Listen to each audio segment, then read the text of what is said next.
과거와 비교하면 이번 일주일은 1년과도 같을 수 있다. 워낙 많은 뉴스가 쏟아지고 또 그것이 한국 전체를 앞으로 미래에 어떻게 결정할지 중요한 과정으로 인식되는 것이 너무나 많은 한 주였습니다. 한미협상 보름 만에 트럼프 대통령과 이재명 대통령이 결과물을 내놨습니다. 그 내용 보고 깜짝 놀랐을 것입니다. 어떻게 미국이 대한민국을 이렇게 우대하느냐, 아니면 절박하게 필요한 것이었느냐라는 생각을 하셨을 텐데요. 이 내용과 국민의힘 장동혁 대표가 지금 보여주는 일련의 행보가 내부에 엄청나게 파문을 일으키고 있다라는 것. 그래서 앞으로 국힘은 어떤 방향으로 나아가야 할지 알아보겠습니다. 김건희 보석 신청했는데요. 이거 지금 법원에서 받아줄 분위기가 있다, 없다, 어떻게 최종 결론이 날지 오늘도 고소의 전략 김영남 전 의원님 모시고 함께 얘기 나누겠습니다. 어서 오십시오. 네, 안녕하세요. 야, 정말로 뉴스가 쏟아지고 있는데 예. 단 하나도 예. 예사롭게 넘어갈 수 있는 게 없습니다. 놀라운 대한민국입니다. 다이나믹하기도 하고요. 그리고 막 폭탄급 뉴스가 쏟아지니까 따라가기도 어렵다라는 것인데 이재명 대통령이 만들어 놓은 대한민국의 새로운 좀 풍경 아니냐 이런 생각이 드는데요. 그러니까 사실은 그 금요일 아침에만 해도 이제 그 전날 밤에 있었던 뭐 박성재 전 장관이나 황교안 전 총리에 대한 영장 기각, 뭐 또 윤석열 재판 이야기, 뭐 이런 좀 들으면 답답한 이야기로 사실은 여러 방송사들이 재판 준비를 했죠.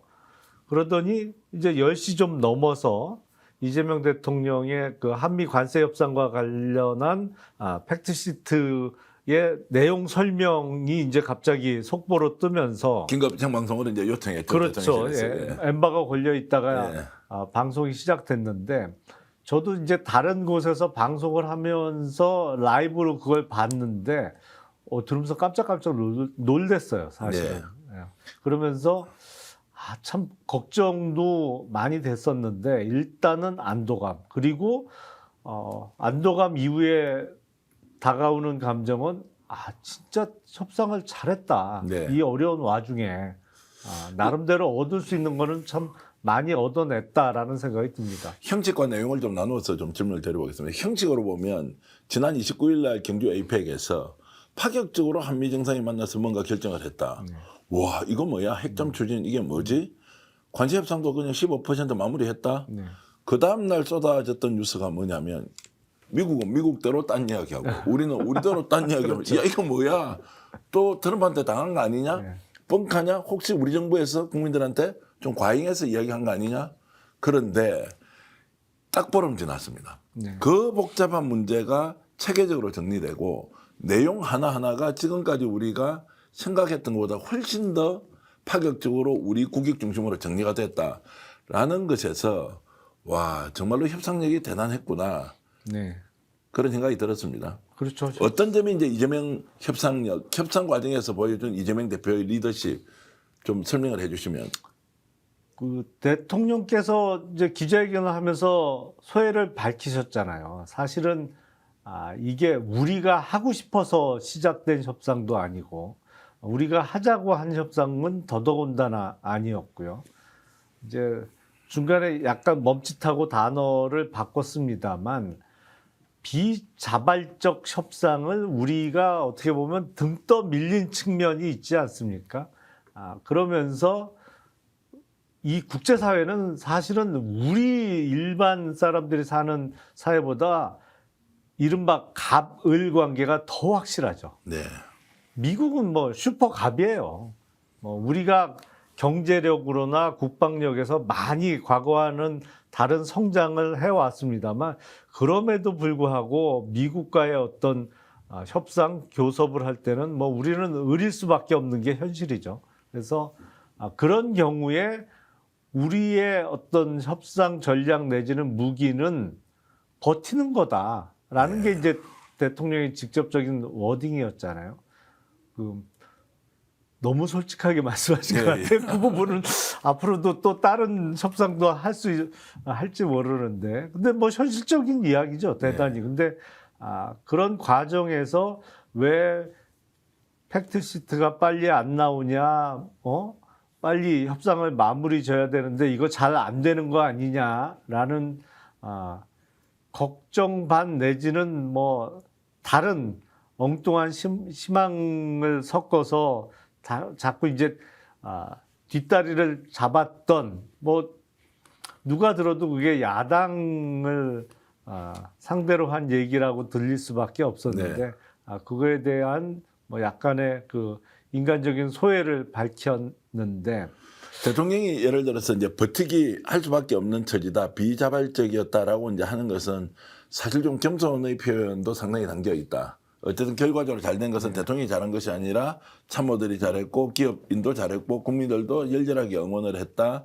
뭐 이런 얘기를 이제 하지만 결국 현실을 누구보다도 냉정하게 잘 보는 사람이다. 이재명 대통령은. 미국이 필요한데 우리도 좋다. 그러면 물러설 길이 없다면 제대로 협상하자라고 해서 핵추진 잠수함을 가져왔는데 핵 재처리 시설, 원자력 협정 개정과 관련돼서도 기본 방향을 완벽하게 딱 만들어 놓는 것은 놀랍기도 하고 그리고 무엇보다도 이 이제 핵추진 잠수함을 어디서 건조할 것이냐, 뭐 미국 필리조선도라고 딱 박았는데 이거 한국에서 하기로 했다고 양국이 합의를 했다. 이런 것들로 보면 결국 단순히 접근뿐만 아니라 과정에서 협상 파트너를 대하는 이제 방식과 태도, 결론을 이렇게 성과 중심적으로 내는 것은 이재명 대통령에게만 있는 좀 특별한 역량 아니냐 이런 생각이 좀 들거든요. 그건 뭐 틀림없는 뛰어난 업무 역량이죠. 사실은 최고 결정권자로서 지금 생각해도 아찔한 게 만약에 이 상황이 윤석열 정부에서 벌어졌다면 어떤 결과가 나왔을까? 생각만 해도 아찔하죠. 뭐 그게 우리가 이른바 마스가 펀드 1,500억 불 그리고 나머지 반도체 등 첨단 산업에 2,000억 불 이렇게 해서 토탈 3,500억 불로 이제 상한을 정했습니다만 만약에 지난 정부에서 이런 상황이 벌어졌다고 하면 그냥 별다른 전략 없이 야 일본만큼은 해야지 그래도 우리가 뭐 이런 식으로 나왔을 가능성도 있어 보여요. 그리고 뭘 조건을 달아 혈맹인데 화끈하게 해달라는 대로 다 해줘. 뭐 이러면 진짜 큰일 날 뻔한 거죠. 자, 그래서 이제 이재명 대통령의 업무 스타일과 관련해서 이제 협상이라는 결국 한쪽은 영어로 쓰고 우리는 한글로 써야 되지 않습니까? 이게 양쪽이 또 동일한 조건이 되도록 이제 맞춰서 하는데 그런 과정을 한번 들어보니까 포괄적으로 동의한다.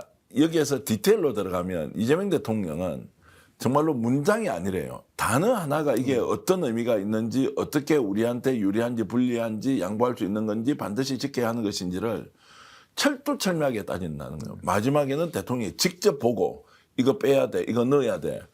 야, 그러면 거래 기술로 보면 정말로 상대가 엄청 답답하거나 긴장하거나 부담스러울 수밖에 없는데 그걸 딱 버티기를 통해서 이렇게 만들어내는, 와, 그렇게 한다는 것에 저는 굉장히 놀랍다. 뭐 참모 쪽에서 그런 얘기를 하던데 그만큼 이제 중요한 일을 짧은 기간에 이제 마무리를 했다. 그러면 한미 간의 이제 지금 관계는 어떻게 되느냐? 동맹은 뭐 좋습니다. 포괄적으로. 구체적으로 핵 추진 잠수함을 만들고 핵 재처리 시설과 관련된 이제 이런 것들을 우리가 자율적으로 미국과 함께 한다라고 하면 이제 이게 한국의 위상과 지위는 어느 정도 되는 겁니까? 일단은 사실은 한미 관계에 있어서는 그동안 우리가 6.25를 같이 싸운 일종의 혈맹 관계다라고 했습니다만 우리가 어떤 면에서는 특히 안보적으로 미국으로부터 일방적인 도움을 받는 관계.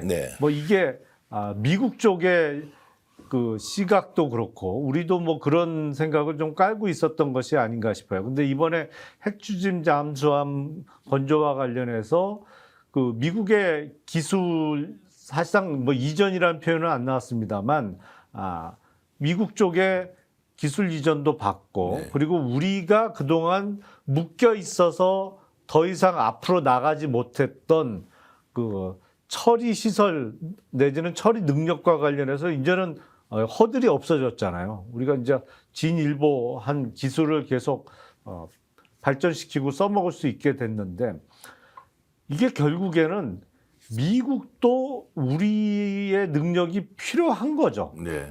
그러면서 지금 뭐 다 아시겠습니다만 해양을 지배하는 나라가 세계의 1등 국가가 되어왔던 거잖아요, 그동안.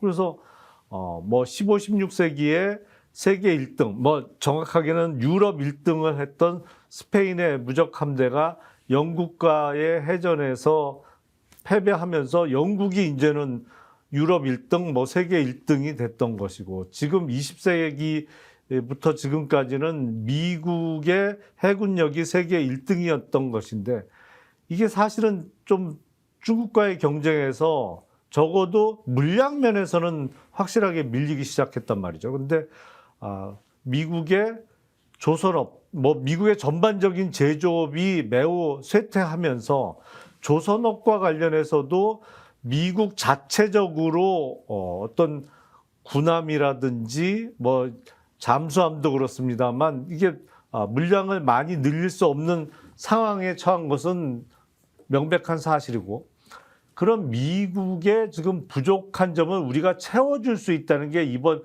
협상 결과로 다시 한번 확인된 거잖아요. 우리가 핵 추진 잠수함, 우리도 원했던 것입니다만 그거와 관련해서 미국의 적극적인 협력을 받기로 했고, 우리가 이제 몇 년 후에는 핵 추진 잠수함을 보유한 국가가 되기로 했고, 더욱 놀라운 것은 이제 미국의 군함을 우리나라 조선소에서 건조하기로 했잖아요. 네. 사실은 미국은 법률에 의해서 미국 군함은 미국 영토 내에서만 건조할 수 있도록 되어 있습니다. 미국 외의 지역에서는 건조를 못하게 금지되어 있어요. 다만 예외적으로 국가의 이익을 위해서 대통령이 허가한 경우에는 미국 영토 외의 지역에서 건조할 수 있습니다. 근데 우리가 그 예외적인 적용을 받게 된 것이죠. 네. 그러니까 이거는 그야말로 미국 전체적으로 지금 조선 능력으로 따지면 물량에서 중국과의 싸움에서 어떻게 상대를 할 수가 없어요. 워낙 시간도 오래 걸리고 돈도 훨씬 많이 드는데 중국은 빨리빨리 많이 만들어낸단 말이죠. 네. 군함도. 근데 그 부족한 부분을 우리가 채워주면서 이제는 뭐 경제적으로 특히 안보라는 측면에서는 미국이 한국을 보호해 준다는 차원을 이제 지나서 서로 그야말로 부족한 부분을 채워주는, 이제는 서로 대등하다고 여겨질 만한, 특히 해군 조선 분야에 있어서는 그런 단계로 진일보한 협상 결과다, 이런 생각이 듭니다. 그러니까 대통령 두 사람을 놓고 보면 이재명 대통령 인정하지 않을 수 없는 그런 리더십에 대한 신뢰감이 있는 거죠. 중요한 것은 이제 한국의 산업이라는 것이 미국의 존속 유지 발전에 없어서는 안 되는 이제 그렇죠. 파트너다. 그래서 동맹관계 수준을 뛰어넘어서 아예 일체화하는 거 아니냐. 특정 분야에 대해서는 아예 뭐 한국에서 만들든 미국에서 만들든 한국에서 미군 군함을 만든다는 거, 이게 상상이 안 되는 거지 않습니까? 우리 어릴 때 미 칠함대 이러면 그냥 벌벌벌 떨었던, 그것만 있으면 우리는 북한과 어쨌든 맞설 수 있고 우리나라를 지킬 수 있다 이랬는데, 이제 그런 뭐 군함을 하여튼 대한민국에서 만든다는 것은 획기적인 변화다. 그래서 전작권도 이제 우리가 가져오게 되면 미국도 충분히 인정하는 상황에서 전체작전 통제권을 대한민국이 가지고 있고 군사적 지원과 또는 동맹 체계는 계속 유지한다. 자, 이렇게 이제 획기적인 역사적 전환점이라고 이제 평가를 하는 분도 계시던데, 자, 이것이 이제 한국 경제에 미칠 영향에 대해서는 좀 짚고 넘어가겠습니다. 이제 이렇게 되면 환율 시장이 이제 지난 금요일 날 안정화로 쭉 들어가는 것 같습니다. 자, 이러면 이제 경제 문제에 대한 것도 크게 걱정을 하지 않아도 된다. 어떻습니까? 일단 그 최근에 환율이 너무 튀었죠. 그러니까 워낙 가치는 떨어졌고 원달러 환율이 이제 많이 올라갔는데, 금요일도 아침에 외환시장이 문을 딱 열고 나서는 환율이 위로 팍 튀었어요. 그래서 그러니까 그 1474원 90전까지 올라갔으니까 거의 1475원인 것이죠. 10점 빠지는 이제 1475원이었는데, 그래서 야, 이게 환율이 계속 이렇게 오르나, 이게 참 큰일이다 그랬는데, 대통령 기자회견 뉴스가 아름아름 알려지고 나서부터 환율이 좀 밑으로 떨어지면서 안정화되기 시작했어요. 근데 이 가장 큰 요인은 저는 대통령 기자회견 모두 부분에 밝혔던 이번에 대미 투자와 관련해서 상업적 합리성이 있는 프로젝트에 한해서 투자하기로 했다. 연간 200억 달러와 그렇죠. 관련된 거죠. 예. 예. 그래서 이게 우리가 돈은 되지만 회수 가능성이 극히 희박한 내지는 거의 뭐 미국을 위해서 우리가 돈을 대다시피 하는 그런 사업성 없는 프로젝트에 우리가 돈만 되는 거 아니냐라는 걱정이 없어진 거죠. 그러니까 우리가 충분히 이익을 돌려받을 수 있는 상업적 합리성이 있는 프로젝트에만 돈을 넣기로 했기 때문에 우리가 대략 4,200억 불 정도의 외환 보유고를 갖고 있는데 거기서 1년에 200억 불씩 돌려받기가 어려운 곳에 돈이 없어지기 시작하면 이거 큰일이다라는 걱정이 뭐 충분히 반영됐던 환율 같은데 이게 정말로 이익을 바라보고 하는 투자다라는 게 확인되면서 그동안 계속 오르기만 했던 원달러 환율이 좀 내려오고 이제 안정화 단계에 접어든 것이 아닌가 싶어요. 네, 그러면 이제 앞으로 이제 어쨌든 외환 시장과 관련돼서는 상당히 좀 이제 안정 기조를 유지할 것이다라고 이렇게 조금 우리가 좀 조급하게 판단해도 되겠습니까? 사실 지금 이제 너무 높지 않습니까? 1,400원도 좀 높아서 이게 이제 한국 물가에 미치는 영향이 상당히 크다. 어쨌든 1,400원 밑으로 내려가야 된다라는 것까지도 이제 지금 다들 기대를 하고 있지 않습니까?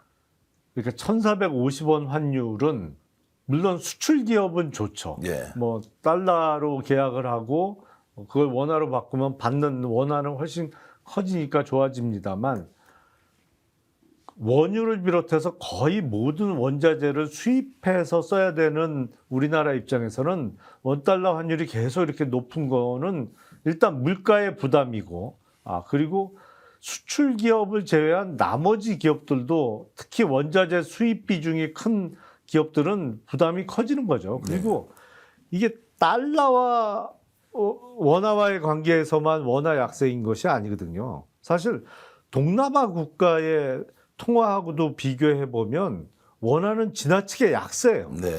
사실 뭐 태국이나 이런 나라에 비하면 우리 국력이 훨씬 세잖아요, 사실. 근데 태국의 바트화와 원화의 그 환율만 봐도 이게 너무 지나치게 원화가 약세란 말이죠. 네. 근데 이게 좀 안정화돼야 되겠죠. 앞으로는 그렇게 되지 않을까 싶어요. 그러니까 우리가 1,470원대 환율을 보면서 야 이게 곧 1,500원 뚫리는 거 아니야? 라는 걱정들을 많이 했는데 물론 환율 예측이 제일 힘듭니다. 그렇습니까?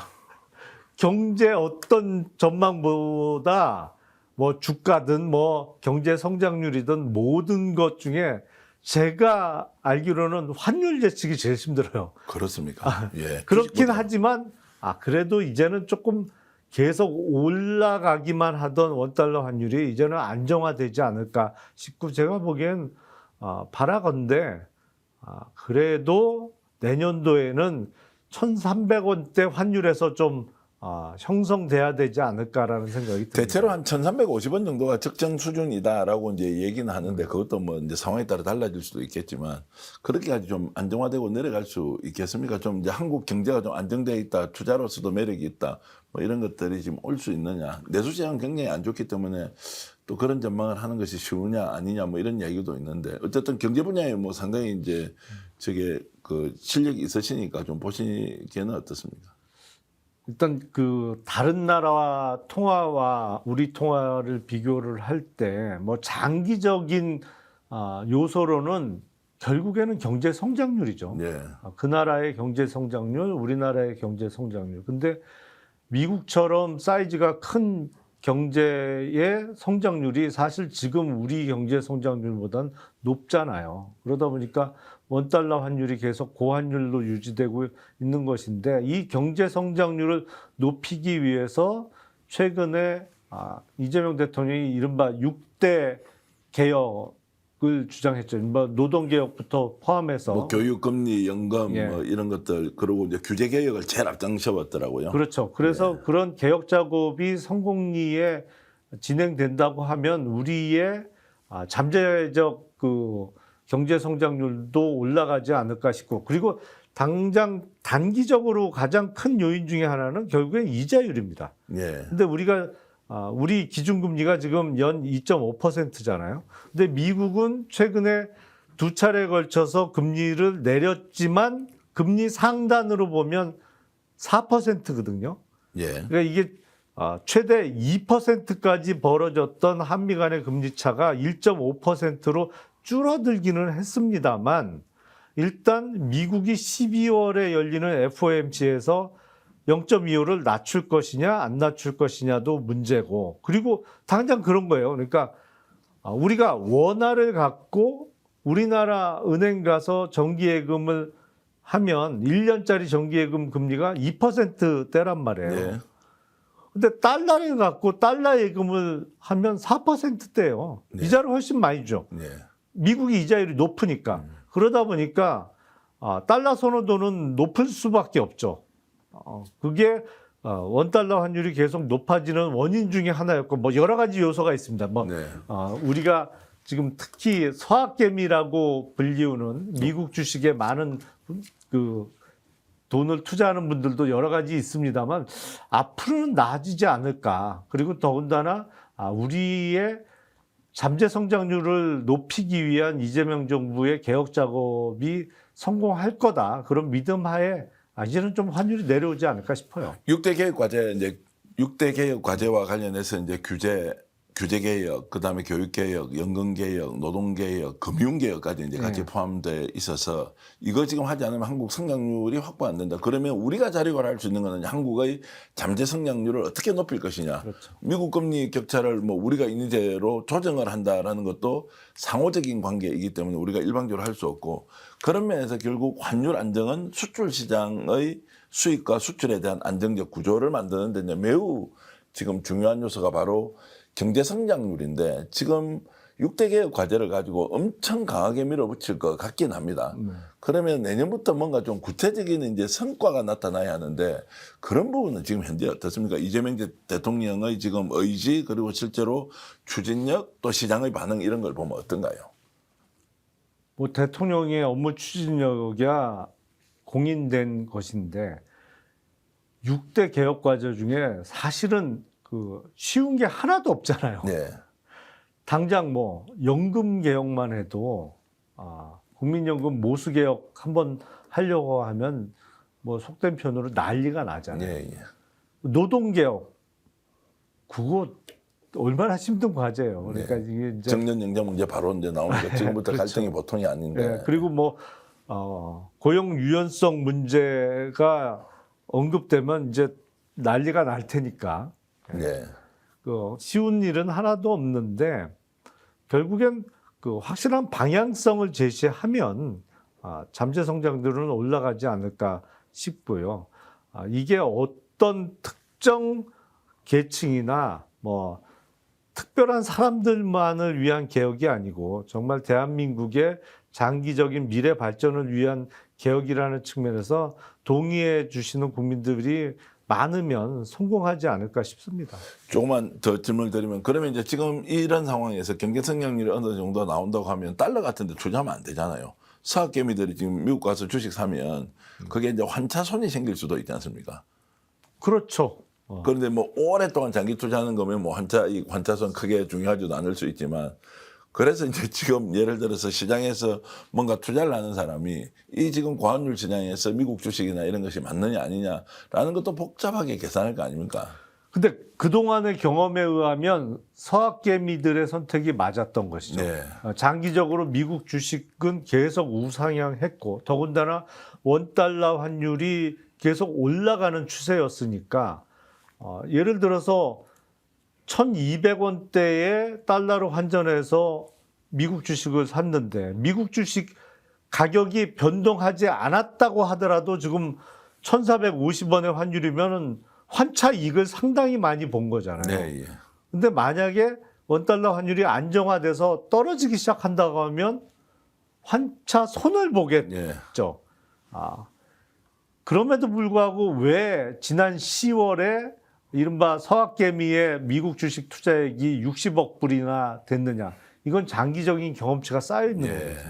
그러니까 이른바 미국 주식, 특히 미국의 7대 기업, 이른바 매그니피센트 세븐이라고 하는 그 주식을 사면 절대로 손해보지 않는다는 어떤 믿음이 형성돼서 그랬던 것인데, 이게 차츰 좀 바뀌고 있습니다. 확실히. 지금 보면 한국 주식이 수익률이 더 좋은데 삼성전자, 하이닉스 뭐 이게 보면 디램 값도 계속 오르고 있고, 지금 내년도 영업이익 전망치가 계속 높아지고 있어요. 지금 최근에 나온 거 보면 삼성전자 같으면 내년도에 영업이익이 뭐 116조 정도 나올 거다 이렇게 전망하는 금융기관도 있던데, 그렇게 되면 적어도 삼성전자 시총이 900조, 1000조는 가야 됩니다. 1년에 120조 그렇죠. 가까이 버는 회사라면 시가총액이 1000조는 돼야죠. 지금 삼성전자 시총이 600조 조금 넘는 수준인데 거의 2배 가까이 앞으로 더 오를 룸이 있다는 얘기예요. 그러니까 이런 게 이런 그 분석이 나날이 많아지면 이제 서학개미들도 이제 동학개미로 전향하지 않을까요? 네.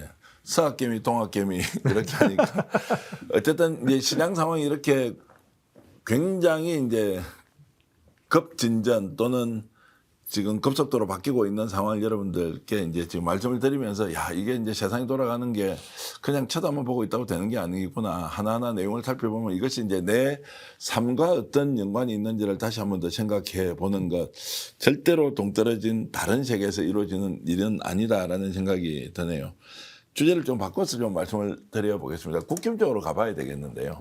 황교안 전 총리에 대한 이제 구속영장이 기각됐습니다. 뭐 내란을 일으켰느냐, 내란을 뭐 이렇게 본인이 선동했느냐, 이 부분 일단락됐는데, 장동혁 지금 국힘 대표가 저렇게 이제 갑자기 나는 황교안이다 이렇게 하면서, 우리가 황교안이다 그랬죠. 예, 뭐 우리가 황교안이면 왜 지 혼자만 황교안하지 왜 그러니까 우리 전체를 다 끌어넣어가지고 황교안이냐, 이게 이제 내부에서도 반발이 많고. 자, 이렇게 이제 가버리면 장동혁 체제가 유지가 되겠느냐 아니냐 뭐 이런 생각이 들기도 하고요. 또 어떤 이익이 있어서 이런 발언을 하지? 그 전날도 또 평소에 좋아하는 술을 많이 마시고 적극적으로 결정한 거 아니냐라고 하면서 이제 약간 이제 비아냥거리는 이야기까지 나오는데, 어떻게 보십니까? 일단 그 누가 봐도 명백한 실언인데 장동혁 대표는 그걸 실언으로 인정 안 하고 있어요. 본인의 준비된 발언이다 이런 취지로 국민의힘 의총에서 발언했다는 거 아닙니까? 그러니까 누구나 이제 실수를 할 수 있죠. 잘못을 할 수 있는데 그거를 하고 나서 그러면 어떻게 수습하느냐 이게 중요한데, 보니까 오히려 수습이 아니고 역으로 가고 있어요. 그럼 준비된 발언이다. 근데 아무리 따져봐도 우리가 황교안이다. 이건 이른바 자살골이죠. 네. 황교안 전 총리가 대중적 지지가 나오는 사람이 아니잖아요. 그리고 물론 관운이 좋아서인지는 모르겠습니다만 뭐 법무부 장관도 하고 총리도 하고 대통령 권한대행도 하고 당대표까지 여러 가지 그 좋은 자리를 많이 했습니다만, 그럼에도 불구하고 그 언행을 보면 이건 완전히 상식 이하란 말이죠. 사실은 12월 3일, 12월 4일 본인의 소셜미디어에 올린 글은 내란 선전 선동이 저는 맞다고 봅니다. 100%죠. 그게 내란 선전 선동이 아니라면 뭐가 내란 그렇죠. 선전 선동입니까? 예, 더군다나 그런 메시지를 그 소셜미디어에 올릴 때 상황은 군인이 국회에 들어와 있는 상황이었어요. 그러니까 내란이 한참 진행되고 있는 상황이었기 때문에 더군다나 선전선동이 틀림없는데, 다만 뭐 구속의 필요성 부분에서 영장을 기각한 것이 아닌가 싶은데 결국에 최종적으로는 판결 결과로는 유죄가 인정될 겁니다. 그리고 많은 국민들께서 황교안이라는 인물을 보면 상식적이지 않다. 그리고 말도 안 되는 부정선거만 맨날 얘기한다. 아니, 본인이 당내 경선에 출마해서 떨어지고 나서도 당내 선거를 부정선거라고 얘기했던 사람이에요. 네. 근데 그런 인물에 대해서 국민의힘 당대표가 우리가 황교안이다를 외쳤으면 이건 정치적인 자살골인데 장동혁 대표가 이게 준비된 발언이라고 하면서 윤석열 피고인을 면회 갔던 것도 시간이 지나면서 점차 반응이 좋아지고 있다. 라고 우긴단 말이죠. 네. 우기면 안 돼요. 정치하는 사람은 제가 생각하기에 절대로 우기면 안 돼요. 그 우기는 게 국민들 눈에 다 보여요. 그리고 그렇게 우기다 보면 어떻게 되느냐? 결국엔 선거 때 혼쭐 나는 겁니다. 네. 근데 지금 장동혁 대표, 물론 정치 입문한 지 만 3년밖에 안 된 일천한 정치 경험에도 불구하고 다른 대안이 없다 보니까 또 그리고 국민의힘 지금 투표권을 가진 책임당원의 성향상 지난번 전당대회 당대표로 선출이 되기는 했습니다만 본인의 정치적 입지는 본인이 지금 흔들고 있는 거죠. 네. 저렇게 되면 롱런하기는 힘들지 않을까 싶어요. 근데 우긴다는 표현을 하셨는데 장동혁 대표 쪽에서 보면 나 우기지 않았는데 왜 지금 김용남 의원은 나와서 우긴다고 하느냐라고 해서 명예훼손을 건다든지 허위사실 유포했다든지 뭐 이렇게 얼마든지 얼마든지 뭐 걸라고 하십시오. 야, 근데 이제 그래서 지금 이번에 이제 황교안, 뭐 우리는 황교안이다. 이것도 이제 결국 자기가 이제 의도했던 발언이었고 결국 이건 우리 당의 이익으로 돌아올 것이다라고 하지 않습니까? 이 정도 되면 측근들이든 뭐 그것이 박준태 의원이든 아니면 뭐 정의용 의원 같은 경우는 네. 경북 쪽의 지역구에서 제가 한두 번 뵌 적도 있었는데 이런 분들이 자 이건 좀 심합니다 선배 대표님 이거 이렇게 가면 안 됩니다 라는 것이 매우 상식적인 접근이지 않습니까? 그래서 해퍼닝으로 만들고 네. 또 그다음에 다른 또 뭔가 이슈를 가지고 주도하고 이렇게 가야 되는데 이걸 거꾸로 아예 늪으로 빠져들어가듯이 해버리니까 야 이거 정말로 저 사람 몹쓸 사람인데라고 뭐 다 욕을 이제 그전까지는 건성으로 욕을 하다가 지금 이 사람 진짜 제정신 아닌데 어떻게 라고 하는 게 보수 쪽에서 나오는 이야기더라고요. 그렇죠. 그러니까 장동혁 대표도 아는 거예요. 왜냐하면 그 의총 발언 내용 중에 하나는 방송 나가서 내 욕하지 말라는 취지의 그 부탁도 했잖아요. 그러니까 그 욕먹을 짓을 한 거를 알아요, 본인이. 근데 그걸 인정을 안 하는 거지. 본인은 알고 있음에도 불구하고 인정 안 하고 결국엔 우리에게 이익이 될 거다. 바뀔 거다. 이렇게 정말 우기고 있는 상황인데 그 우리가 황교안이다라는 스탠스를 계속 고집을 하면 결국엔 국민의힘이 자유통일당 되는 겁니다. 네. 그런 위치로 추락할 거예요. 제가 장성철 소장하고 방송하면서요. 장 소장이 아니 이거 지금 말이 되느냐 장동혁이 어떻게 우리가 황교안이냐라고 했느냐 이 진짜 문제입니다 이렇게 하면서 그런데 말이에요. 제 친구 서정욱 변호사가요. 방송 나와서 나도 황교안이다 이렇게 얘기를 했다는 겁니다. 네. 에이 설마 서정욱 변호사가 선거 부정 세력하고 절대로 동의를 하지 않을 거다. 아니 그렇게 얘기했다는 거예요. 그래서 제가 서정욱 변호사한테 전화를 했어요. 아니 서 변호사님 그 장동혁 발언 관련해서 나도 황교안이다라고 했다면서 그거 맞아요? 아니 누가 그렇게 얘기하든 방송에서 했다면서라고 하니까 자기는 그런 말을 한 것은 표현의 자유 측면에서 그 당시에 내란이 일어났을 때 누구든지 그렇게 얘기를 하는 것 자체를 법적 잣대로 심판하면 안 되는 것이고 표현의 자유로 널리 인정하자는 것이지 자신은 절대로 선거 부정선거에 대해서 동의를 한 바가 없다 뭐 이렇게 얘기는 하더라고요. 명확하게 선긋기는 하더라고요. 그래서 이제 질문을 드리고 싶은 게 장동혁 대표는 실제로 지금 부정선거에 대해서 정말로 신념처럼 좀 가지고 있는 게 있나요? 그거야 알 수 없죠. 어떻습니까? 국힘 본인- 내부에서는 네. 어떨 것 같아요? 이게 지금 부정선거에 대한 거를. 근데 장동혁 대표도 사실은 불과 뭐 한 10개월 전까지인가요? 예. 10개월 전까지만 해도 대표적인 친한계 인사였잖아요. 예. 그러니까 한동훈 당대표 시절에 사무총장을 시켰으니까 뭐 당대표가 가장 믿는 사람 중에 하나를 사무총장 시키는 거야 상식이니까. 당의 뭐 재정적이거나 온갖 살림을 다 사는 자리니까요. 근데 그 이후에 어느 순간에는 친윤으로 바뀌었단 말이죠. 그러니까 장동혁 대표의 진짜 본심은 어떤 게 맞는지는 잘 모르겠고, 네. 다만 황교안 전 총리의 이런 어떤 내란 선전 선동 행위와 관련해서 국민의힘 쪽에서 자꾸 표현의 자유다 이거는 그런 얘기를 해요. 네. 그래서 제가 기회 있을 때마다 이런 말씀을 드리는데, 표현의 자유 민주주의 국가에서 매우 중요하죠. 그리고 되도록이면 보장돼야 되는 게 맞습니다.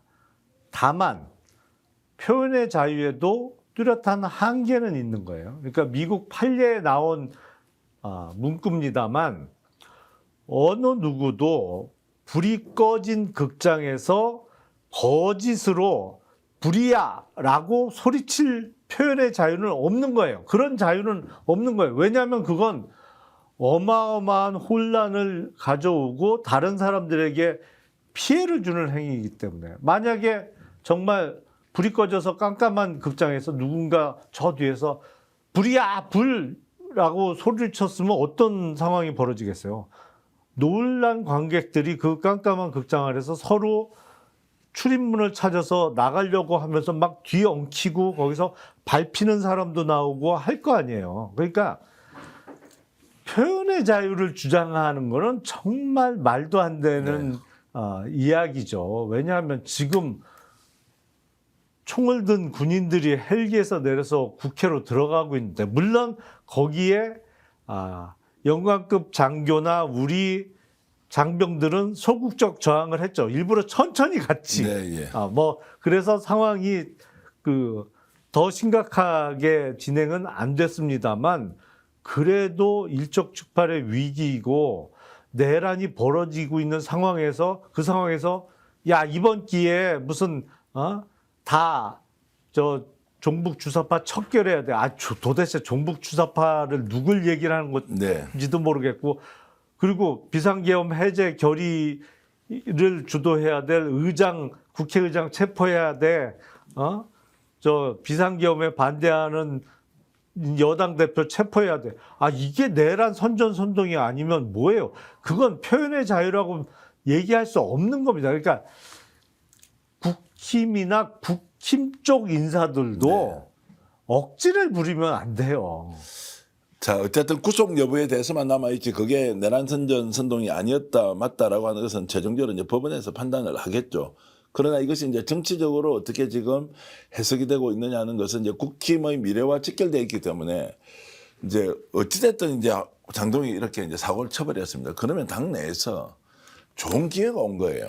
정치적 반대자 또는 국민들 앞에서 야 이건 아니야, 우리가 어떻게 부정선거론에 당이 갈 수 있느냐, 장동혁 대표를 비판하면 이 사람은 굉장히 국민들의 주목을 받기도 하고, 보수 진영 내에서도 뭔가 소장파가 되든 아니면 소신파가 되든 개혁파가 되든 이럴 수 있는데, 왜 이 장에서 김종혁 전 최고위원만 나오고 이 문제를 예를 들어 한동훈이 한번 들고 나오든지, 아니면 뭐 이준석 개혁전당이 있지만 어쨌든 큰 보수의 털이라면 이걸 좀 논쟁을 한다든지, 아니면 한 재선 정도 되는 사람이 국민의힘 내부에서 자 이거 나하고 논쟁을 하자라고 하면 오히려 정당이 살아있을 것 같기도 하고, 또 그 개인에게는 뭔가 새로운 정치적 활로가 이렇게 열리기도 할 것 같은데, 그런 사람이 왜 한 명도 없습니까? 원에 있는 분 빼고. 그럴 만한 사람들은 국민의힘에 안 남아 있으니까 그런 거죠. 그래도 그런 성향의 사람이 없다고 보기에는, 그 정치라는 게 일종의 게임인데 상대가 딱 실수를 하지 않습니까? 그럼 여기에 딱 들어와서 제대로 논쟁하고 이렇게 하면, 제가 그냥 머릿속에 있는 국회의원들도 한때 자기 목소리 내는 사람이 많이 있었지 않습니까? 뭐 나경원 예를 들어서 의원님들 뭐 그 이야기를 못 하겠습니까? 언론사 출신들도 또 얼마나 많습니까? 뭐 재선 의원들도 있고 제가 잘 지내는 분도 있는데, 그러면 제대로 이렇게 논쟁을 좀 하면서 당이 살아있다는 느낌을 주면 될 텐데, 왜 이런 발언에 대해서도 내부에 한마디도 제대로 된 비판을 못 하느냐. 오히려 장동혁 의원들 다 모아놓고 방송 나가면 이거 이야기 잘해주세요. 이게 말이 됩니까? 당대표가 장난치는 것도 아니고. 진짜 표현의 자유를 막고 있잖아요. 표현의 그러네요, 자유 진짜. 이야기하면서. 예. 본인에 대해서 나쁜 얘기 하지 말라고 입틀막을 하고 있으니까 오히려 그러니까요. 표현의 자유는 국민의힘에서 막고 있네요. 근데 그만큼 살아있는 정당이 못 된다고 봐야겠죠. 그리고 어떤 그야말로 말씀하신 대로 정치적인 야망이 있는 사람이라면 얼마나 좋은 기회예요. 맞습니다. 아니, 정치권에 불문율이 있어요. 예. 무조건 자기보다 체급이 높은 사람하고 붙는 거예요. 예. 그러면 그만큼 성장하거든. 예. 그러니까 당대표하고 붙을 기회가 생기면 제일 좋은 거죠, 사실은. 적어도 당 내에서는. 그러니까 김재섭 의원이나 김용태 의원이나 그래도 이제 좀 소신파, 소장파 이런 이제 좀 민주주의에 대한 의식이 남다른 젊은 의원들이 있으면 이 제대로 한번 붙어보면 정말 좋겠다 이런 생각이 좀 들기도 하고 그 옆에서 뭐 잘합니다, 좋아합니다, 뭐 이렇게 잘했습니다라고 박수 치면서 막 이재명 욕하는 사람이 결국 이런 문제를 가지고 본인 걸로 쓰면은 부산에도 지금 대변인 하시는 분의 뭐 이력을 보면 하버드 대학 나오고 서울대 나와가지고 뭐 출중한 역량들과 경력을 가지고 있는데 왜 이런 상황에 대해서 제대로 젊은 사람이 논쟁을 한번 못 하느냐. 아니 욕을 안 해도 되지 않습니까? 이건 잘못된 것 같습니다. 한마디 하면은 될 텐데 이걸 다 집단적으로 이렇게 뭉개고 가는 걸 보고는 야 정말로 논쟁도 없는 이런 정당이 어떻게 지금 이재명 정부와 민주당을 욕할 자격이 있느냐 이런 생각이 좀 드는 겁니다.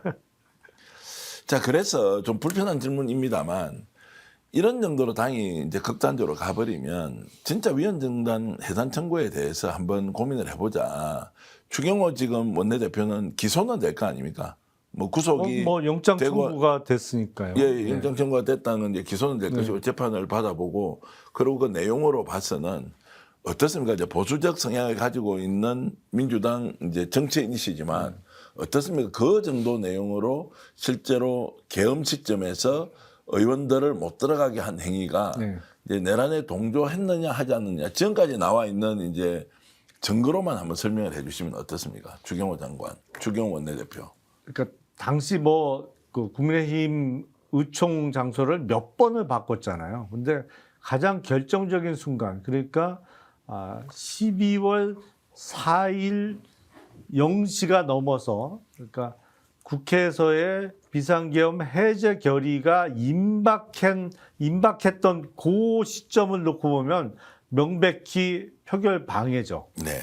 사실은 그 직전에 표결을 계속 연기시켜달라고 우원식 의장에게 요청을 하면서 의총 장소를 국회 바뀐 국민의힘 당사 쪽으로 바꿨으니까 방해 목적이 더욱 뚜렷해 보이는데 저는 추경호 원내대표의 어떤 혐의 입증 뭐 이거보다 더 중요한 게 지난주에도 제가 말씀드렸습니다만 사실은 비상계엄 이후에 비상계엄 해제가 이루어진 이후에 계속 벌어졌던 상황이라고 생각을 해요. 그때 뭐 윤석열 수호 집회하고 또 탄핵에 계속 반대하고 그러니까 비상계엄 해제 결의가 이루어진 이후에도 12월 7일 날 대통령 윤석열에 대한 산핵 소추안이 상정됐을 때 집단 퇴장하면서 그때 부결됐잖아요.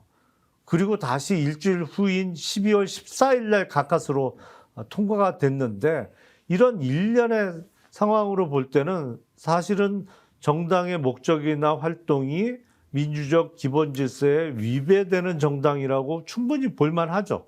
지금 공개적으로는 어떻게 지금 의원님께서는 표현하고 있습니까? 위헌정당 해산 청구에 대해서는 그래도 좀 신중론 쪽이십니까? 아니면 이 정도 갔으면 한번 헌법재판소 판단 받아봐야 된다는 쪽으로 좀 이렇게 견해를 정리하셨습니까? 그러니까 법리적으로만 보면 충분히 헌재 판단을 받아봐야 되는 상황인 건 틀림없습니다. 그런데 네.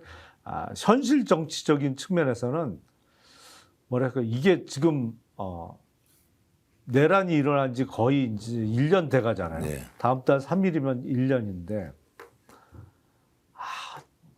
빨리빨리 진행됐어야 되는 거 아닌가라는 생각이 들어요. 그러니까 이게 전부 다 늦어졌는데 일단은 내란이 벌어지고 나서 내란 관련한 수사도 이 검찰에서 안 움직이고 뭐 다른 국가기관이 뭐 친위 쿠데타가 벌어지다 보니까 국가기관들이 특히 수사기관이 제대로 움직이지를 않아갖고 사실 특검이 출범한 이후에서나 겨우 좀 수사가 이루어지기 시작했단 말이죠. 그러면서 이게 빨리빨리 이루어졌으면 사실 수사와 어떤 헌재에서의 위헌정당 심판까지 지금쯤은 끝나 있어야 될 시점인 것 같은데 이게 지연되면서 이제 6개월 후에는 지방선거란 말이죠. 근데 그러면 헌재에 위헌정당 해산 심판 청구가 들어갔을 때 물론 뭐 빨리 서두르면 지방선거 전에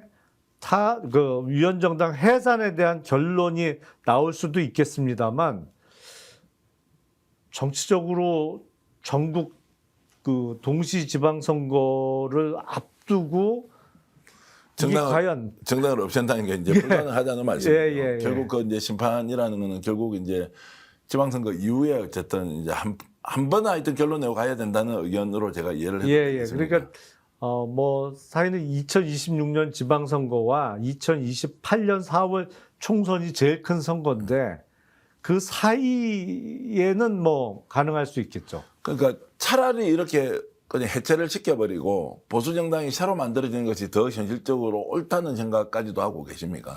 만약에 그렇게 되면 저는 사실은 이제 전적으로 동의하는 표현은 아닙니다만 그냥 사회적으로 많이 통용되는 뭐 진보 정당, 보수 정당이라고 구분할 때 저는 사실은 지금 민주당이 보수까지 다 아우르는 정당이라고 생각을 합니다만 그냥 통상 보수 진보 나눌 때 그렇게 해산이 되면 이른바 보수 정당이 살아날 수 있는 계기는 되겠죠. 그러니까 이제 한국 정치 전체로 보면 이게 대한 심판을 한번 받아서 뭐 죽이 되든 밥이 되든 결판 봐라. 좀 이렇게 할 것 같으면 차라리 어디 나치당이나 뭐 파쇼당처럼 저 뭐 끄트머리에 있는 극우 정당 만들어서 뭐 살든 죽든 모르겠고 기본적으로 국민들이 선택할 수 있는 정도의 조건을 갖춰주지 못한다면 국힘은 해체돼야 되는 것이 맞다. 이제 특히나 이제 우리 김용남 전 의원께서는 부장검사 출신에 그리고 또 국민의힘에서 국회의원을 하셨고 정당 개혁을 위해서 개혁신당도 가셨다가 지금 이제 민주당으로 오셨기 때문에 누구보다 이제 일련의 상황에 대한 이해도는 우리가 그냥 일방적으로 주장하 야 그저 해체 시켜버려 그냥 그 꼴보기 싫어라는 것하고 사실은 이제 관점이 좀 다르기 때문에 이런 부분에서 제대로 좀 논쟁을 해서 차라리 없애고 당을 누군가 새로 만들어라 라고 하는 것이 현실적일 수 있다라는 생각까지 들어서 이미 그 길로 점점점 빠져들고 있는 거 아닌가라는 생각이 만약에 국민의힘이 해산되고 새로운 정당이 만들어지고 한다면 민주당의 강력한 라이벌이 될 수도 있어요. 제가 보기에는 그렇다는 거예요. 그래서 지방선거까지는 이게 뭐 정치적으로 어떻게 작동할지 불확실성이 워낙 높기 때문에 그대로 두더라도 지방선거가 끝나고 뭔가 재편하면 해산을 시키면 이제 진짜 해쳐모여야 할 거 아닙니까? 지역에 있는 지지층들이 갑자기 무너져 내릴 게 아닌데 이 정당으로는 도저히 안 된다라고 해서 좀 매우 국민들의 일반 정서에 좀 부합하는 것으로 재탄생해야 되는 거 아니냐 이런 생각이 들고요. 김건희 이번에 이제 보석 신청한 거 이것도 좀 짧게 좀 짚어보겠습니다. 그 정도로 철판이 좋습니까? 아니 보석을 지금 죄질을 한번 보시라고요. 또 사건 하나하나가 가지고 있는 이거 파괴력을 한번 보십시오. 전성배가 요즘 자기를 욕을 하고 있습니다. 근데 보석 신청했어요. 몸이 안 좋대요. 어떻습니까? 보석 허가해 줄 것 같습니까? 아니 그 평소에 그렇게 보석 좋아해갖고 그래프 먹거리고 뭐고 다 봤더니 이제 재판에서도 보석 청구를 했는데 그 상식적으로는 받아들여지기 어렵죠. 그리고 이른바 병보석을 청구한 거잖아요. 내가 몸이 아프니까 풀어달라는 요구를 한 건데 몸이 아프다고 얘기하면서 드는 증세가 불안과 뭐 어지럼증 정도예요. 그리고 구토 증상이 있다 뭐 이런 어지러우니까. 구토는 뭐 그 어지러움이 하여튼 부가된 무엇이라고 보고요. 하여튼 구토는 그 이모 씨 관련한 발언 때문에 얘기가 나왔을 때 뭐 한 번 했던 것 같고. 근데 누구나 본인이 피고인이 돼서 형사재판 받으면 다 불안합니다. 전국의 구치소 교도소에 수감되어 있는 사람 중에 불안하지 않은 사람은 한 명도 없어요. 제가 보기에. 아니 본인이 지금 징역 5년을 받을지 10년을 받을지 알 수 없는 상황에서 재판이 진행 중인데 불안하지 않으면 그게 이상한 거죠. 그리고 어지럼증은 뭐 어느 정도의 어지럼증인지는 모르겠습니다만 어지러울 수밖에 없죠. 그렇게 믿었던 스승 건진법사가 지금 본인에 대해서 불리한 얘기를 다 쏟아내고 있는데 그리고 그렇게 신복처럼 믿었던 유경옥 행정관이 지금 출석을 계속 안 하고 있습니다만 법정의 증인으로 출석하면 또 어떤 얘기를 할지 알 수 없는 상황인데 얼마나 어지럽겠어요. 예. 어지럽지. 근데 그렇다고 풀어주면 구속되어 있어야 될 수감자 한 명도 없죠. 다 풀려나가야 되죠. 그런 사유라면. 법적 절차로 보면은 보석은 어떻습니까? 이렇게 신청하면은 판사가 판단하고 있다가 당장 몇 월 며칠까지 심리를 해서 결정을 바로 해야 됩니까? 아니면 그 심리 자체도 계속 이렇게 미루면서 갈 수도 있습니까? 어떻게 되는 거죠?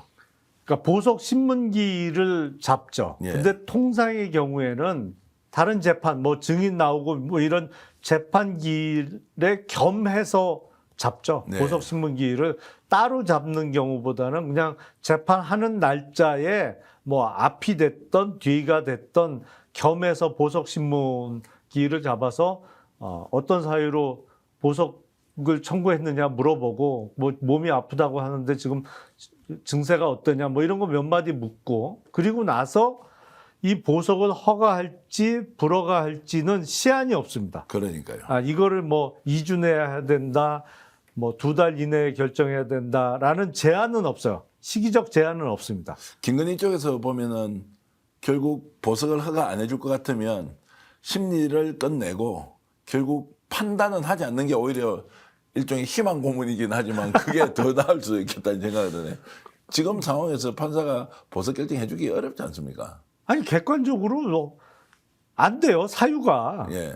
이른바 병보석을 청구한 건데 통상 병보석으로 특히 중대한 범죄를 저지른 사건으로 재판받는 피고인이 병보석으로 나가려면 그야말로 응급수술이 필요한 경우나 아니면 정말 이제 여명이 얼마 안 남았다고 판단될 정도로 불치병이 아주 심한 경우 네. 뭐 이런 경우 아니면 못 나가거든요. 전성배 건진법사가 지금 이렇게 이제 공격적으로 나와서 김건희를 괴롭히고 있습니다. 본인이 굉장히 억울해 한다는 거예요. 그런 얘기 혹시 들어보셨습니까? 전성배가 네. 너무너무 억울해 한다는 거예요. 본인은 억울할 수 있겠죠. 그래요? 왜냐하면 야 내가 얼마나 참 좋았겠어요. 예. 누가 봐도 대통령 부부를 정신적으로 이끄는 스승이다라는 얘기를 들으니까 이 사람 저 사람 와서 뭐 인사청탁도 하고 또 사업상 어려움을 좀 풀어달라는 부탁도 하고 그거 부탁할 때 또 그냥 하나요? 네. 그거 얼마나 좋았겠어요. 기도비도 엄청 받고. 예. 그게 적어도 이거 2030년까지 내가 해먹을 줄 알았는데 네. 뜬금없이 비상계엄을 선포해갖고 조기에 본인의 호시절이 끝나버렸으니 얼마나 억울하겠어요. 그리고 원망도 할 수 있겠죠. 변호사와 관련돼서 좀 선임에 대한 조언, 자문 또는 이제 지원을 부탁했는데 이런 자에 거절했다는 거예요. 네. 김건희 쪽에서. 그러니까 이게 뭐야? 나 당신 때문에 지금 2013년부터 지금까지 정말로 최선을 다했는데 마지막에 이럴 수 있는 거냐는 게 하나가 있고요. 두 번째는 건진 전성배 씨의 주변 인물 엄청나게 지금 수사를 많이 받았던 모양이에요. 왜냐하면 다 사건에 연관이 되어 있다. 그럴 수밖에 없죠. 가족들까지 이제 소환돼서 이제 조사를 받고 참고인으로 이렇게 하면서 여기에 대해서도 뭔가 누군가의 도움이 있을 줄 알았는데 아예 건진이 고립돼 버렸다는 거예요. 건진은 쉽게 얘기하면 메신저 역할을 하고 정신적인 일종의 지주라고 해야 됩니까? 이런 위치였는데 각자 다 산다고 다 떠나버리고 자기들끼리는 뭐 후원금도 받고 이러는데 건진은 아예 이제 빈털터리 또는 홀로 살아야 되는 이제 이런 상황이 됐으니까 거기에 대해서 배신감을 많이 느낀 것 아니냐라는 이제 분석이 나오더라고요. 그거는 이제 건진의 일방적인 입장이고 예. 달리 생각해 보면 건진이 뭐 변호사나 선임해야 되는데 좀 도와달라 이런 얘기를 김건희에게 했을 때 김건희는 어떻게 생각했겠어요? 아니 그동안 당신도 많이 챙겼잖아. 너도 많이 해먹었는데 뭐 그냥 해줬냐? 예. 그냥 도와줬냐? 이제 와서 나한테 왜 이래? 이렇게 생각하지 않았겠어요? 결국 그게 이제 김건희 명태균이 멀어지는 것이나 네. 김건희 지금 전성배가 멀어지는 것이나 형식은 좀 다르지만 내용은 사실 비슷하네요. 그렇죠. 필요할 때는 서로 이용해 먹다가 네. 버릴 때는 각자 도생하는데 무슨 이야기냐. 너희도 많이 해먹었는데 왜 내한테 덮어 씌우느냐. 자, 마지막 질문인데 김건희는 지금 현재 상태에서 기사 회생할 수 있다고 여전히 기대를 하고 있겠습니까? 아니면 자포자기다. 완전히 내가 주저앉았다. 그래서 나가서 뭐 남들이 뭐라고 하든 법원에 싹싹 빌어가지고 보석이라도 신청하고 재판이라도 집에서 좀 드나들면서 받자 이렇게 생각을 하고 있을까요? 어떻습니까? 김건희 시민 상태는. 워낙 그 상식과는 거리가 먼 인물이기 때문에 지금 이제 포기하고 용서를 빌자 이런 생각은 안 할 것 같고요. 김건희 피고인이 보석을 청구하면서 보석 그 사유 중에 뭐 혼자 중얼거린다. 자기도 모르게 뭐 네. 이런 얘기까지 썼잖아요. 제가 보기엔 지금 이 상황에서도 뭐 주문을 외워서 주수를 걸어서라도 내가 빠져나간다.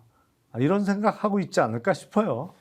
의원님도 변호사신데 예를 들어서 변호사가 보석 신청하면서 새벽에 일어나서 혼자 중얼중얼 하고 있습니다. 이게 보석 사유 중에 하나가 될 수 있습니까? 없습니까? 모르겠어요. 저 같으면 그런 사유는 안 적겠어요. 아니 그러니까 뭐 혈압을 재보니까 뭐 혈압이 갑자기 급상승했다거나 체중이 갑자기 빠졌는데 이거 몸무게가 이만큼 줄었습니다라고 하면서 객관적인 자료를 제시해서 이것이 지금 보석이 안 되면 안 됩니다라고 해야 되는데 아니 새벽에 일어나서 지 혼자 주문을 이렇게 외우고 있더라 하면 수리수리 마수리를 하고 있는 건지 아니면 헛소리를 하는 건지 그것도 알 수 없는데 그럴 정도의 수준으로 보석 신청을 하는 것도 이게 변호인단을 잘못 선정한 거 아니에요? 아니 그런데 그거는 그럴 수밖에 없는 거죠. 왜냐하면 피고인 본인이 뭐랄까요? 이게 뭐 사람을 꼭 등급으로 나눌 수는 없겠습니다만 평가를 하자면 이 상급은 전혀 아니란 말이죠. 상급이 아니라 뭐 하급 중에서도 뭐 하지하라고 볼 수 있는데 그런 사람이 상급 변호사를 고용하겠어요? 예. 김건희 자기 수준에 맞는 변호사를 고용해서 지금 현재 변론도 하고 있다 이렇게 보는 그렇죠. 거예요. 아니 그러니까 법리적으로 뛰어난 변호사가 김건희 사건 기록을 다 검토해 보니 야 이거 부인해 갖고 될 일이 아닙니다. 이거 건진이 목걸이고 뭐고 다 전달했다고 진술했고 거기다가 물건이 그냥 현품이 법원에 제출됐는데 이걸 부인한다고 나는 핸드백만 받고 목걸이는 안 받았어요라고 부인한다고 해결될 문제가 아니다. 네, 예. 그러니까 오히려 형량만 높아진다. 그러니까 깨끗하게 자백하자. 이렇게 설득하면 그 사람 김건희가 자기 변호인으로 계속 옆에 두겠냐고요. 절대로 두지 않습니다.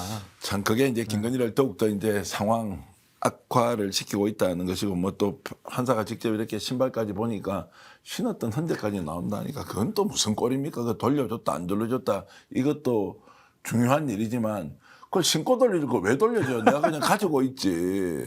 아니 그것도 이상하지 않습니까? 백을 쓰고 그래 돌려줄 것 같으면 왜 하고 신발을 그래 다 자기가 신었으면 신은 거지. 그거나 받은 적이 없다고 돌려준데 보니까 누가 신었던 흔적이 있어요. 그러면 돌려받은 놈이 제가 심은 겁니다. 신던 신발을 주는 거는 돌려줬다는 표현보다는 폐기 처분을 위탁했다고 표현하는 게 맞지 않나요? 어쨌든 그 판단까지는 저희들이 하지 않겠습니다. 오늘 시간 관계로 또 김용남 전 의원님과 고소의 전략했는데 여러분 어땠습니까? 저는 뭐 아주 재밌게 방송 같이 했는데 여러분들도 제 마음과 똑같았으면 좋겠습니다. 잠시 광고 말씀드릴까요? 당일 도축한 한우 뭉티기, 한우 육회 요즘 스테디셀러로 잘 나가고 있던데요. 뭉티기 고기, 생고기죠. 회처럼 드실 수 있는 한우 200g과 육회 200g 소스 포함인데 29,900원에 스픽스몰에서 판매하고 있고 댓글창에나 이렇게 보시면 쭉 나와 있을 겁니다. 여러분들 상품 보시면서 구매해 주시고요. 활방어회인데요. 대방어회 제철이지 않습니까? 28,900원에 400g 주는 곳은 대한민국에 없다. 택배 포함이고요. 소스까지 함께 가는데 목포에 있는 경영푸드에서 해마다 저희들과 행사를 하는데 전국 최저 가격이다. 가격 비교 꼭 해보시고 28,900원에 400g 받아보실 수 있는 데는 대한민국에서 스픽스몰밖에 없다라고 말씀드리겠습니다. 남도식 김장김치 10kg인데요. 64,000원이면 가격에서 일단 아주 좋습니다. 두 번째 맛을 봤는데요. 와 정말로 좋다. 우리 가족들이 먹었는데 야 이런 정도의 김치면 너무너무 좋은데 라고 칭찬이 끊이지 않습니다. 한번 시켜 드셔보시면 김장 걱정하지 말고 남도식 전라도에서 국산 재료로만 썼던 우리 남도식 김장김치 10kg에 64,000원, 1kg이 15,000원이고 20kg은 곱하기 2가 아니라 약간 더 할인된 12만 원대 초반으로 판매하고 있는데요. 필요하신 분들 스픽스몰에서 주문해 주시면 고맙겠습니다. 김용남 전 의원님 늘 좋은 말씀 해주셔서 제가 기뻤습니다. 시청자 여러분들도 저와 똑같았으면 좋겠습니다. 오늘 방송 모두 마치겠습니다. 안녕히 계십시오.